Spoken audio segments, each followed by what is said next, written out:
Di era modern, masih banyak orang yang menganggap disabilitas adalah sebuah aib yang memalukan. Keluarga dan kerabat penyandang disabilitas pun sering tidak terbuka terhadap lingkungan di sekitarnya. Hal inilah yang membuat para penyandang disabilitas seringkali tidak memiliki kesempatan yang sama dengan masyarakat pada umumnya. Penyandang disabilitas selalu diidentikan dengan orang sakit yang harus selalu dirawat dan dikasihani. Stigma masyarakat pun muncul bahwa kaum disabilitas adalah mereka yang selalu menggantungkan hidupnya kepada orang lain. Tak bisa berdiri di kakinya sendiri, hingga membuat mereka terlepas dari belenggu pendidikan dan pekerjaan. Tak jarang, mereka dianggap sebagai beban, baik di keluarga maupun di lingkungan sekitarnya. Diskriminasi disabilitas terlahir karena kesalahan masyarakat dalam memahami arti disabilitas itu sendiri. Gengsi yang tinggi membuat para disabilitas dikucilkan, bahkan oleh keluarganya sendiri. Banyak yang menganggap bahwa disabilitas itu hanya perlu dikasihani. Padahal mereka sebenarnya membutuhkan support dari keluarga dan lingkungan sekitarnya agar mereka dapat mandiri selayaknya warga negara Indonesia lainnya.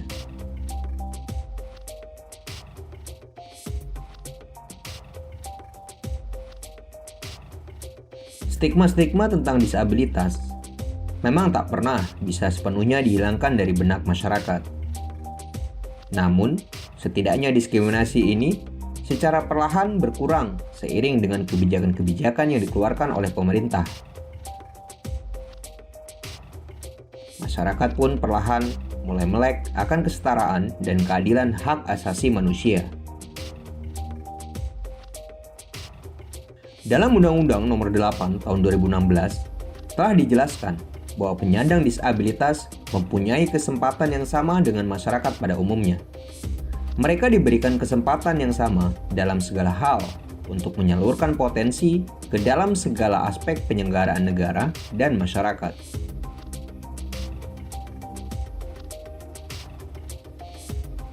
Aksesibilitas untuk mewujudkan kesamaan kesempatan itu dijanjikan untuk disediakan oleh negara. Pasal-pasal dalam undang-undang tersebut akhirnya sedikit demi sedikit mulai dijalankan oleh instansi dan lembaga terkait. Di tingkat perguruan tinggi misalnya, ada 4 kampus di Indonesia yang telah berkembang menjadi pelopor kampus ramah disabilitas. Kampus-kampus tersebut antara lain adalah UIN Sunan Kalijaga, Universitas Brawijaya, Universitas Negeri Surabaya, dan Politeknik Negeri Jakarta. Seiring dengan berjalannya waktu, semakin banyak kampus-kampus di Indonesia, baik negeri maupun swasta, yang mulai berkembang menjadi kampus ramah disabilitas. Kampus-kampus tersebut mulai menggalakkan pembangunan fasilitas yang dapat memudahkan aksesibilitas para penyandang disabilitas. Mulai dari pengadaan lift dengan tombol braille, tangga ramah disabilitas, perpustakaan, toilet, termasuk fasilitas lain yang selayaknya diterima oleh seorang mahasiswa.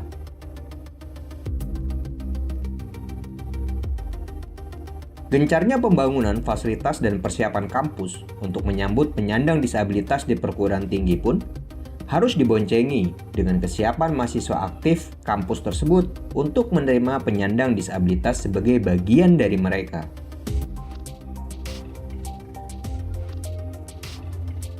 Mahasiswa sebagai orang pertama yang akan berinteraksi secara langsung dengan para penyandang itu harus mempunyai empati untuk menerima para disabilitas sebagai bagian dari mereka. Bahkan diskriminasi yang muncul akibat stigma negatif yang ada pada benak para mahasiswa. Selain Undang-Undang Nomor 8 Tahun 2016, Pemerintah Republik Indonesia juga mengeluarkan Peraturan Nomor 52 Tahun 2019 tentang penyelenggaraan kesejahteraan sosial bagi penyandang disabilitas. yang ditetapkan oleh Presiden Jokowi pada Juli 2019. Ketetapan tersebut bertujuan untuk memenuhi kebutuhan dasar, menjamin pelaksanaan fungsi sosial, dan meningkatkan kesejahteraan sosial yang bermartabat bagi penyandang disabilitas, serta mewujudkan masyarakat inklusi.